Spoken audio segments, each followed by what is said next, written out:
Hey guys, my name is Basit Inaolaji, and I'm a 400 level computer science student in PAU, and I'm a model. Hi guys, my name is Olayanju. You can call me YJ. I am a 400 level mechanical engineering student in PAU.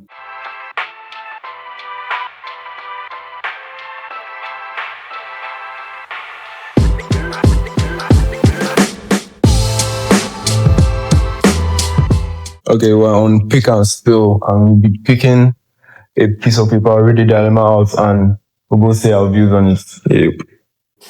Have you ever changed how you dress to feel accepted? To be honest, no.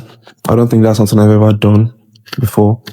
I kind of like how I dress. I've gotten, comments and quotes about how I dress. I hadn't dressed, the same way as most of people dress around me.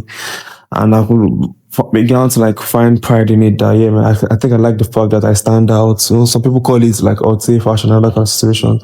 And I don't want to be classified as normal. I want to be seen and, remembered because I don't look like every other person that's coming before me. So yeah, I've never decided to change up because I want to match and fit in with the rest. How about you?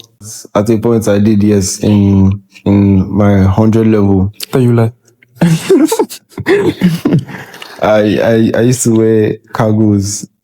I didn't really like them myself, but I saw other people wearing them, so I decided to put one on myself.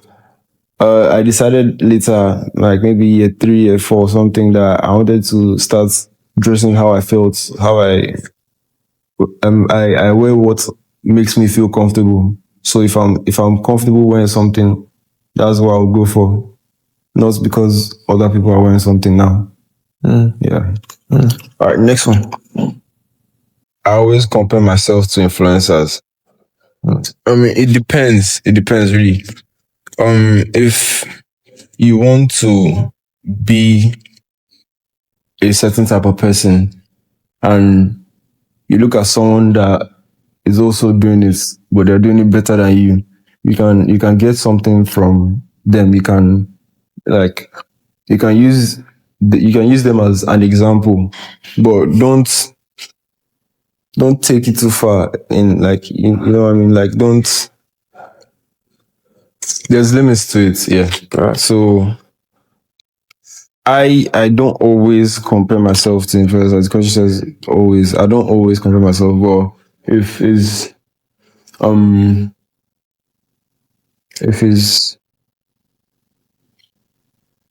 something that I'm trying to work on, and I can take an example from one of the influencers.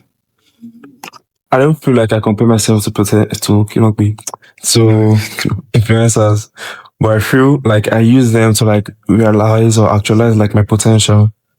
Because I feel like if I see all these people online doing certain things and I just sit down and realize that okay, these people are doing certain things and I have similar resources to them, I have similar opportunities to them, that I definitely can be doing what they're doing just because there's nothing special about it. Maybe somehow, but in my mind, I just feel like they're not special. If they can do it, I definitely can do it. So I just usually tell myself that there are levels to reach, there are levels to reach, goals to attain, and titles and awards to achieve. If that makes any sense. So I don't really have any influence. I hardly know influencers' names of it, but I just see some people doing some stuff online. I just realize that I could be doing more. I could be doing this. I could be doing that. So I should get up and put in the work. Do you feel like you need to look a special way to be respected?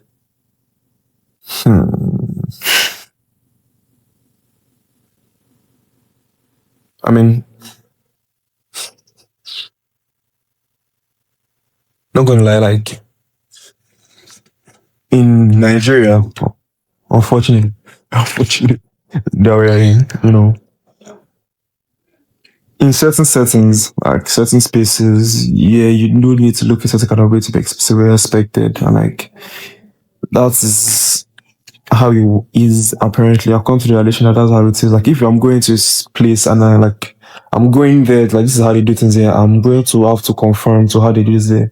And unfortunately enough, some certain spaces don't like people with full hair, they don't like people with facial hair not really kept, and they look at people like that as unserious people. So unfortunately enough, they might not really offer the same respect as the next man that comes with low cuts or afar or or skin and like just that to separate people. Like even though both of you are wearing the most expensive suits out there and you're looking nice watch, nice car, but what's the fact that you have full hair or braided hair or dreads and and then the other guy has low cuts, you might not get the same respect as him because like just because of the hair basically. So you need to look certain type of ways to be respected again. And apart from that, that's like a kind of extreme example.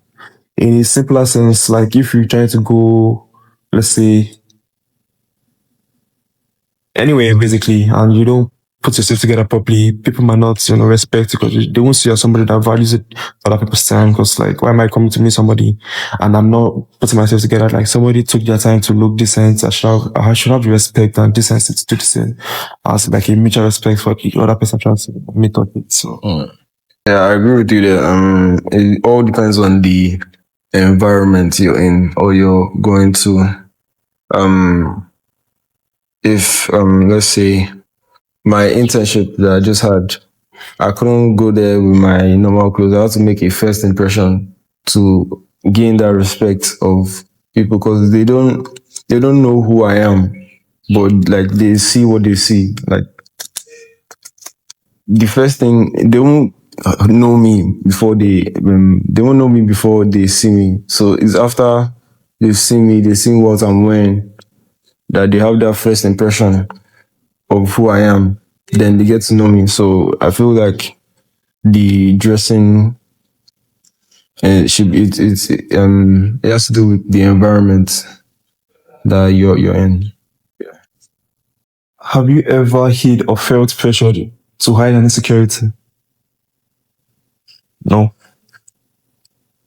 Not to be bad guy, not to be that guy. But I don't think I have an insecurity guy. I don't know. So I've never really felt pressure to hide any, part of my body. At least I'm not meant to hide. Oh yeah, my toes. They don't look the best, yeah. So, even if I feel like, oh, I don't want to wear socks outside today. I know I will feel more comfortable without wearing socks today. I would make sure to wear those socks because I don't I don't want to expose my toes.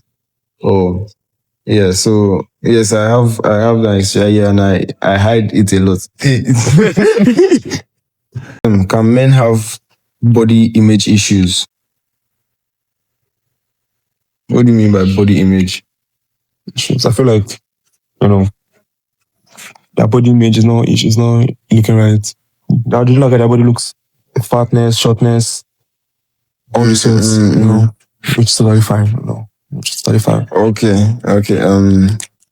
Can men have body image issues? Yes, they can. Yes. Yeah, they men can have body image issues. But should they? No. You shouldn't look at you shouldn't look at or you shouldn't condemn for someone for things they can't change. Especially things they can't change. But you know. But let's say this guy is short, you shouldn't, condemn him for that. You can't change that. Exactly. Yeah, those type of things. I mean, men do have body issues, like, yeah, they do. There are a lot of things like they can be insecure about, like their skin color. Like now, the way between light skins and dark skins now, some guys will be looking at me with that, damn, I'm light skin. You can have people talk about their heights, very common. A lot of guys are really feeling insecure about their heights. We have people feeling like insecure about their, body weights, So yeah, body issues is very, it comes up in lots in both genders. I don't feel like it's a gender thing. I feel like it's a human thing. And as humans, we just need to find a way to work around it or, find a way to just, cut it out of our life. Because like we need to be happy with the body we have, grateful that we have a body that is there, at least that is healthy, that is functioning. So yeah, and like I said, there are certain things we can't just change about ourselves, and trying to change those things that are hard to change in unhealthy ways is very not good for like going for, using creams to like change your complexion just going through like, very harmful reasons also like make yourself look acceptable, because at the end of the day, you might not really end up liking what you become, funny enough. So we just first of all we need to accept ourselves as who we are, we're grateful for the body that God gave us. He gave it to us for a reason. Maybe He gave it to us to be unique, not to look like the next person out there. So yeah, that's why I believe. So I think we've come to the end of this amazing show. And it was very fun, very insightful talking about these topics that need to be like, I feel like this conversation needs to be had because the pandemic actually is like it's getting more and more common out there with people feeling insecure about their bodies and being subject to bullying and all the sorts. And we need to like have these conversations more with our friends and family and show them that they are beautiful no matter how they look, and that the matter and their body does not really determine their value. Just because they don't look a certain way doesn't mean they're less of a human being. I know that can just spread positivity and love, be nice to one another. So yeah, this is very lovely to be on. I really appreciate being on the show. Like again, my name is Basit Inaolaji. Yeah. I've been YJ. Thank you for inviting us. Bye.